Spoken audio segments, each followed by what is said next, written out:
My self Priya and today we start is topic that is called micro economics. आज जो है हम लोग माइक्रो इकोनॉमिक्स में जो हमारे इंपॉर्टेंट क्वेश्चंस आते हैं उसके बारे में हम लोग डील करेंगे। जी एग्जामिनर आपसे कौन कौन से क्वेश्चन पूछ सकते हैं, है ना। तो सबसे फर्स्ट आपसे एग्जामिनर पूछते हैं what is the difference between micro economics as well as macro economics, है ना। फिर आपसे एग्जाम्पल पूछ देंगे कि माइक्रो इकोनॉमिक्स का क्या एग्जाम्पल्स होता है, मैक्रो इकोनॉमिक्स के क्या एग्जाम्पल्स होते हैं, ठीक है। तो डिफरेंसेस क्या होती है micro economics and macro economics में। लास्ट वीडियो में मैंने आपको बताया था कि जहाँ पे हम लोग इंडिविजुअली के बारे में डील करेंगे वो हमारा माइक्रो कहलाता है, और जहाँ पे एज अ होल के बारे में हम लोग डील करेंगे वो हमारा मैक्रो कहलाता है ना। तो डिमांड जो आता है वो हमारा माइक्रो में आ जाएगा, और जबकि एग्रीगेट डिमांड जो होता है वो हमारा मैक्रो में आ जाएगा, ठीक है। जहाँ पे हम लोग सिंगल यूनिट के बारे में डील करेंगे वो हमारा माइक्रो इकोनॉमिक्स आ जाता है, और जहाँ पे एज अ होल के बारे में हम लोग डील करेंगे वो हमारा मैक्रो इकोनॉमिक्स आ जाता है। तो सबसे पहले हम लोग वन बाय वन करके डील करेंगे। तो इंट्रोडक्शन चैप्टर में क्या आता है ना कि आपसे एग्जामिनर पूछते हैं what do you mean by the economics, है ना।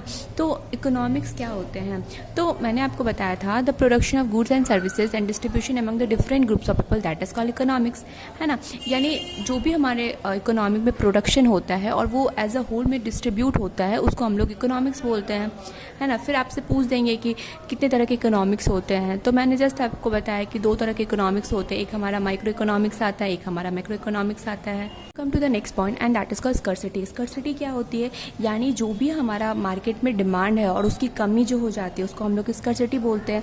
यानी जो लिमिटेशन सप्लाई होती है, ठीक है, मार्केट में डिमांड बहुत ज़्यादा है और उसकी सप्लाई जो हो रही है वो लिमिटेड हो रही है, तो इस पीरियड में जितना शॉर्टेज हो रहा है उस टर्म को हम लोग क्या बोलते हैं। Now come to the next point and that is called positive economic as well as normative economic.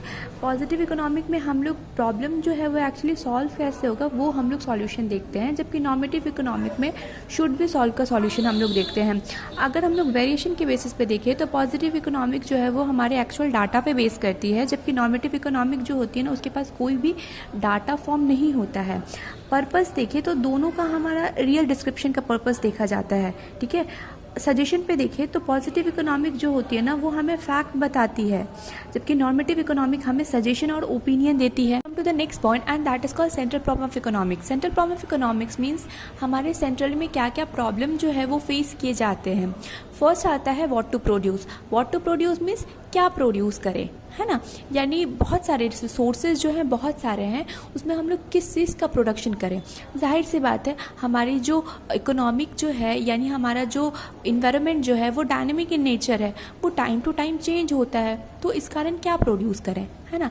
Second आता है हाउ टू प्रोड्यूस, यानी कौन सा टेक्निक्स का यूज़ करें प्रोडक्शन के लिए। अगर हम लोग लेबर इंटेंसिव रखते हैं तो हमारी एम्प्लॉयमेंट बढ़ेगी लेकिन इफ़िशियंसी लेवल कम हो जाएगी, है ना। अगर हम लोग कैपिटल प्रोडक्शन रखते हैं यानी मशीनरी का प्रोडक्शन रखते हैं तो जाहिर सी बात है हमारी इफ़िशियंसी लेवल इंक्रीज़ होगी, जबकि हमारी अनएम्प्लॉयमेंट भी इंक्रीज़ होगी, एम्प्लॉयमेंट रेट जो है वो डिक्रीज़ होगी। तो प्रॉब्लम यहाँ भी आता है कि कौन सा टेक्निक्स का यूज़ करें from production of goods and services.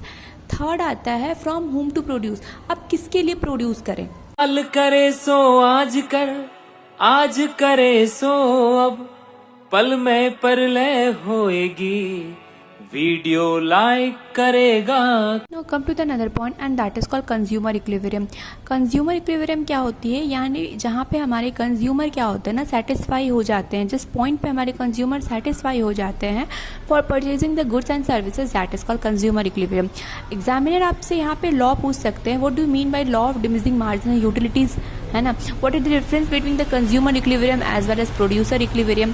तो कंज्यूमर इक्विलिब्रियम और प्रोड्यूसर इक्विलिब्रियम में माइनर से डिफरेंसेस है। जहाँ पे हमारे कंज्यूमर सेटिस्फाई होते हैं उसको हम लोग कंज्यूमर इक्विलिब्रियम बोलते हैं, और जहाँ पे हमारे प्रोड्यूसर सब सेटिस्फाई हो जाते हैं उसको हम लोग प्रोड्यूसर इक्विलिब्रियम्स बोलते हैं। तो फर्स्ट आता है कार्डिनल अप्रोच और सेकंड आता है ऑर्डिनल अप्रोच। तो जनरल सी बात है हम लोग जो यूटिलिटीज़ को दो तरह से मेजर कर सकते हैं, एक हमारा कार्डिनल अप्रोच से और दूसरा आता है हमारा ऑर्डिनल आता है हमारा टोटल यूटिलिटीज़ क्या होती है। एग्जामिनर आपसे पूछते हैं what is the difference between total utilities as well as marginal utilities, यानी टीयू और एमयू के बीच में डिफरेंसेस पूछ दिए जाते हैं। तो टीयू क्या होता है ना, यानी टोटल यूटिलिटीज़ क्या होती है, यानी हमने जितनी गुड्स परचेज़ किए जो हमें टोटल सेटिस्फेक्शन मिलती है।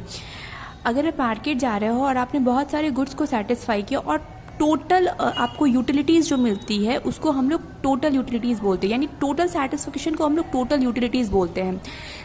उसके बाद आता है हमारा मार्जिनल यूटिलिटीज़। मार्जिनल यूटिलिटीज़ का मतलब क्या होता है ना कि हमें एडिशनल कितने यूनिट का बेनिफिट हुआ है, यानी हमने कितना सेटिस्फिकेशन गेन किया है एडिशनल यूनिट में, है ना, तो उसको हम लोग मार्जिनल यूटिलिटीज़ बोलते हैं। एग्जामिनर आपसे सिंपल सा क्वेश्चन पूछ देंगे, what are the difference between the total utilities as well as marginal utilities. तो टोटल यूटिलिटीज़ में हमें टोटल सेटिस्फिकेशन मिलता है ना, यानी एज अ होल का सेटिस्फिकेशन हमें कितना मिल रहा है उसको हम लोग टोटल यूटिलिटीज़ बोलते हैं। और मार्जिनल यूटिलिटीज़ में एज ए एडिशनल यूनिट में आपको कितना सेटिस्फिकेशन मिल रहा है उसको हम लोग मार्जिनल यूटिलिटीज़ बोलते हैं।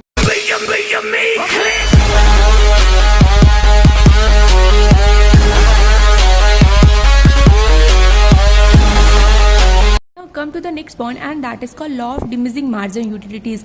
तो law of diminishing margin utilities क्या बोलता है कि हमारी जो सेटिस्फिकेशन लेवल बढ़ती है, यानी जैसे जैसे हम लोग गुड्स को कंज्यूम करते हैं तो हमारी जो हर एक सक्सेसिव यूनिट के बाद जो हमारी सेटिस्फिकेशन लेवल जो है वो क्या होती है, वो डिक्रीज हो जाएगी, है ना। तो ये हमारा law of diminishing margin utilities बोलते हैं। कभी कभी एग्जामिनर आपसे क्वेश्चन पूछ देते हैं, केस स्टडी में देके आपसे पूछ देंगे कि अगर हमने ए गुड्स को कंज्यूम किया, फिर हमने बी गुड को कंज्यूम किया, सी गुड को कंज्यूम किया, तो हमारी जो यूटिलिटीज रेट है वो क्या होगी, वो इंक्रीज होगी या डिक्रीज होगी।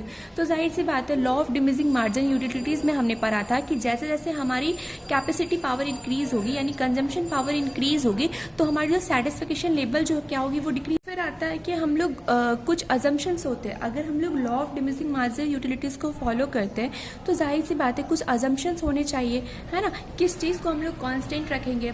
तो एग्जामिनर आपसे एक दो पॉइंट पूछ देते हैं, तो आप बोल सकते हो कि हमारा फर्स्ट क्या आ जाएगा, हमारा कंटिन्यूसली कंजम्पशन होना चाहिए। यानी अगर आप किसी गुड्स की यूटिलिटीज पावर आप देखना चाहते हो, यानी law of diminishing margin utilities को आप फॉलो करना चाहते हो, तो कंटिन्यूसली कंजम्पशन होना चाहिए। यानी अगर आप बैठे हो तो एक ही साथ आपको कंजम्पशन करना है, मतलब एक ही टाइम में आपको कंजम्पशन करना है। ऐसा नहीं कि आपने थोड़ा कंजम्पशन अभी किया, थोड़ा आपने बाद में किया, नहीं, आपको कंटिन्यूसली वे में कंजम्पशन करना है। उस पे आपको देखा जाएगा कि आपकी जो यूटिलिटीज़ रेट है वो क्या हो जाएगी, डिक्रीज हो जाएगी। सेकेंड आता है हमारा कि हमारा जो इनकम और या प्राइस जो होते हैं ना, वो गुड्स की जो इनकम है या प्राइस है वो फिक्स होना चाहिए। अगर उसकी प्राइस बढ़ जाती है ना, तो जाहिर सी बात है, हम लोगों ने लॉ ऑफ डिमांड में हमने पढ़ा था कि इन्वर्स रिलेशन होता है। तो जब प्राइस बढ़ जाएगी तो हम लोग उसका डिमांड क्या कर देंगे, कम कर देंगे, या फिर इनकम के बढ़ जाने पर हम लोग डिमांड ज़्यादा कर देंगे। तो इन दैट केस में हम लोग प्राइस को क्या करेंगे, कांस्टेंट रखेंगे, ठीक है, प्राइस को हम लोग कांस्टेंट रखेंगे। फिर आता है हमारा परफेक्ट नॉलेज, यानी जिस गुड को हम लोग परचेज कर रहे हैं उसके बारे में हमें परफेक्टली नॉलेज होना चाहिए कि हाँ ये गुड्स क्या है।